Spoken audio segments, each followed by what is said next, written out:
Baik, perkenalkan nama saya Tan Bantaika, kelas D semester 2, NIM 10120210042, Program Studi Pendidikan Agama Kristen.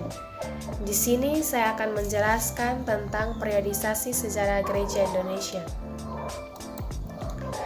Periodisasi sejarah gereja di Indonesia pada tahun 1959 untuk pertama kali terbitlah sebuah karangan yang menyajikan sejarah gereja di Indonesia dalam bahasa Indonesia sebelumnya.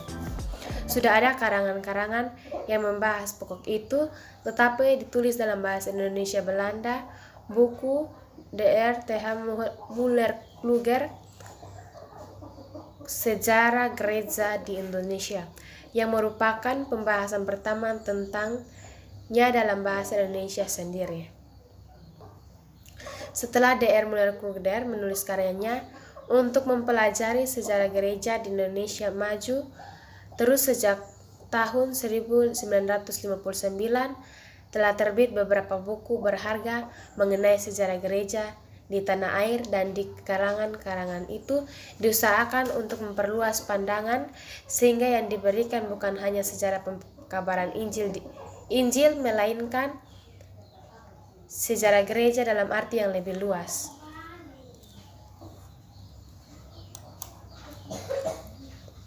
Ilmu sejarah gereja adalah salah satu jurusan dalam ilmu teologi yang mempertimbangkan, menilai, dan mengkritik gereja dalam sejarahnya. Dalam banyak karangan yang disusun pada masa lampau, kita menggunakan sumber-sumber tersedia sang pekabaran Injil yang menjadi tokoh utama dalam sejarah gereja. Bentuk panggilan turut dipengaruhi oleh latar belakang sang sondeling, oleh kebudayaan negeri asalnya, dengan daerah di mana dia mengabarkan Injil, kolonialisme, oleh ajaran corak, kerohanian, dan seterusnya yang bergerak di gereja yang mengutus dia.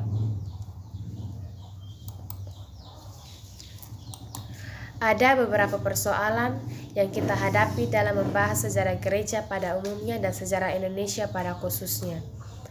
Yang pertama, tentang kedatangan orang-orang Kristen Nestorian ke Indonesia. Tidak ada kepastian apalagi tentang jemaat-jemaat yang mungkin mereka dirikan. Yang pasti ialah mereka tidak ada garis terus-menerus kontinuitas antara mereka dengan Kristen di Indonesia masa kini. Yang kedua, sejarah gereja tidak lepas dari sejarah dunia. Malahan, sebagian dari padanya sejarah gereja Katolik Roma perlu dicantumkan di sini.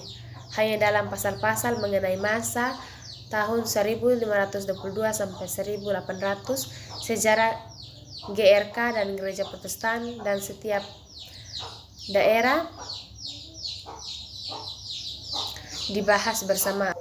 Bagi periode setelah tahun 1800, di sini menganggap lebih baik membahas sejarah GRK dalam beberapa pasal tersendiri, bahan yang merupakan soal yang cukup rumit.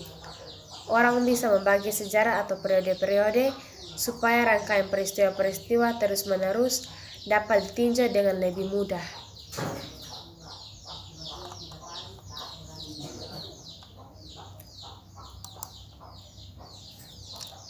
Sekitar tahun 1800, sejarah gereja di Indonesia memasuki suatu babak baru.